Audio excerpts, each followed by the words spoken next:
నిన్న ఒక్కరోజే మరి 4,400 కోట్ల రూపాయలు ఏదైతే పింఛన్ నిమిత్తం మరి ఈవేళ అందజేశామని అంటే, ఎందుకంటే ఈవేళ ఆంధ్రప్రదేశ్ రాష్ట్ర ఖజానా మొత్తం ఖాళీ చేసి వదిలిపెట్టినటువంటి పరిస్థితి జగన్మోహన్ రెడ్డి. ఖాళీ చేస్తే పర్వాలా, మళ్ళీ ఎదురు 12,50,000 కోట్ల అప్పు ఈవేళ ఆంధ్రప్రదేశ్ రాష్ట్ర ప్రజల నెత్తి మీద పెట్టాడు ఈవేళ జగన్మోహన్ రెడ్డి. ఖజానా ఖాళీగా ఉంది, ఎదురు 12,50,000 కోట్లు మళ్ళీ అప్పు. అంటే అప్పుని తీర్చాలి, అప్పు మీద వడ్డీని కట్టాలి, మళ్ళీ ప్రజలకి డెవలప్మెంట్ వెల్ఫేర్ చేయాలి.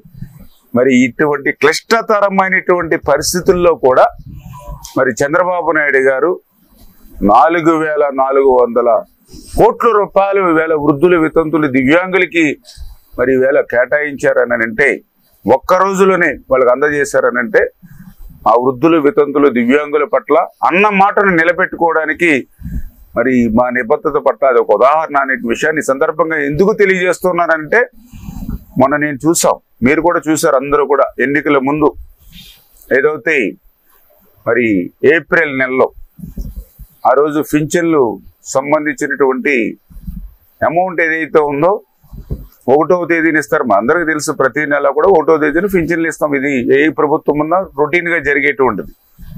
మొన్న ఏప్రిల్ నెలలో చూసారు మీరు అందరూ కూడా, 1వ తేదీన పింఛన్లు అందల, 2వ తేదీని కూడా అందల, 3వ తేదీని కూడా అందల. ప్రభుత్వం ఏం చెప్పేది, వాలంటీర్ల వ్యవస్థను పక్కన పెట్టమన్నారు కాబట్టి అంచేత ఈ అనుకున్నటువంటి సమయానికి పింఛన్దారులకు ఇవ్వలేకపోతున్నామని చెప్తే, పాపం 3 రోజులు కూడా ఆ పింఛన్దారులు పంచాయతీ ఆఫీస్ దగ్గరికి, సచివాలయాల దగ్గరికి వచ్చి తిరిగి వెళ్తూ ఉండేవారు.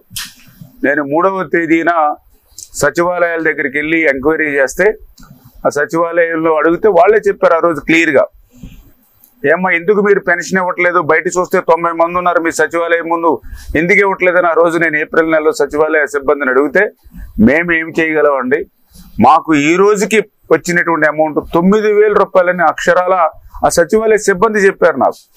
9,000 రూపాయలు 3వ తేదీన వాళ్ళ అకౌంట్లో పడితే ఎంతమందికి ఇవ్వగలుగుతాడు అతను? 3కి పెన్షన్ ఇవ్వగలుగుతాడు. అంటే ప్రభుత్వం ఏ రకంగా ఆ రోజు మోసం చేశాడో మీకు ఉదాహరణ.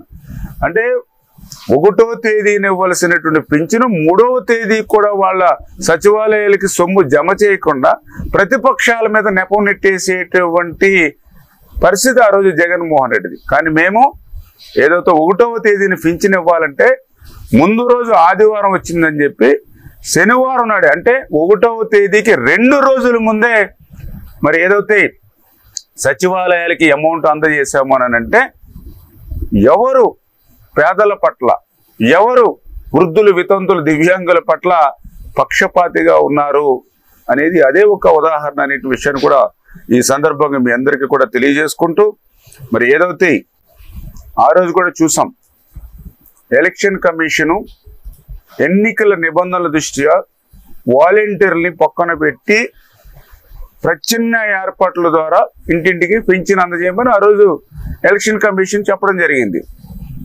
ఆ రోజు ముఖ్యమంత్రిగా ఉన్నటువంటి జగన్మోహన్ రెడ్డి దాన్ని కూడా రాజకీయ లబ్ధి కోసం ఉపయోగించుకోవడం కోసం ఆ రోజు పింఛన్దారుల్ని సచివాలయాలకి పంచాయతీలకు వచ్చి తీసుకోమని చెప్పడం జరిగింది. ఆ రోజు మేము చాలా క్లియర్గా చెప్పాం, ఏదైతే ప్రతి సచివాలయంలో 10 మంది ఎంప్లాయీస్ ఉన్నారు, ప్రతి సచివాలయానికి యావరేజ్ 400 మంది లబ్ధిదారులు ఉన్నారు, ఒక్కొక్క సచివాలయ సిబ్బంది 40 మంది చొప్పునిస్తే ఒక్క రోజులోనే పింఛన్లు ఇంటింటికి అందజేయచ్చని నోరు నెత్తి కొట్టుకుని మేము అందరం కూడా ప్రతిపక్షాలన్నీ కూడా ఏక కంఠంతో ఆ రోజు జగన్మోహన్ రెడ్డికి చెప్పాం. కానీ జగన్మోహన్ రెడ్డి ఇలా పెడచెవును పెట్టాడు. ఆ రోజు పాపం సచివాలయాల చుట్టూ ఏదైతే పంచాయతీల చుట్టూ మండు టెండల్లో 45-48 డిగ్రీల సెంటీగ్రేడ్ ఆ రోజు ఉన్నటువంటి ఎండల్లో గోడ గాల్పుల్లో సచివాలయాల చుట్టూ తిప్పాడు. ఆ రోజు 34 మంది వృద్ధులు ఎవరైతే, వితంతులు ఎవరైతే, దివ్యాంగులు ఎవరైతే ఉన్నారో, ఈ యొక్క జగన్మోహన్ రెడ్డి రాజకీయ లబ్ధి కోసం ఏదైతే ప్రయత్నం చేశాడో అందులో భాగంగా ఆ రోజు 34 మంది వృద్ధులు వితంతులు దివ్యాంగులు ఆ రోజు మరి పింఛను అందుకోవడానికి వచ్చి ఆ వడగాల్పులకి, ఆ ఎండ వేడిమికి బలైపోయి చనిపోయినటువంటి పరిస్థితి. ఇప్పుడు ఆ 34 మంది చావుకి జగన్మోహన్ రెడ్డి కారకుడు కాదా అవునా అని వేళ ప్రజలు ప్రశ్నించవలసిన అవసరం ఉంది.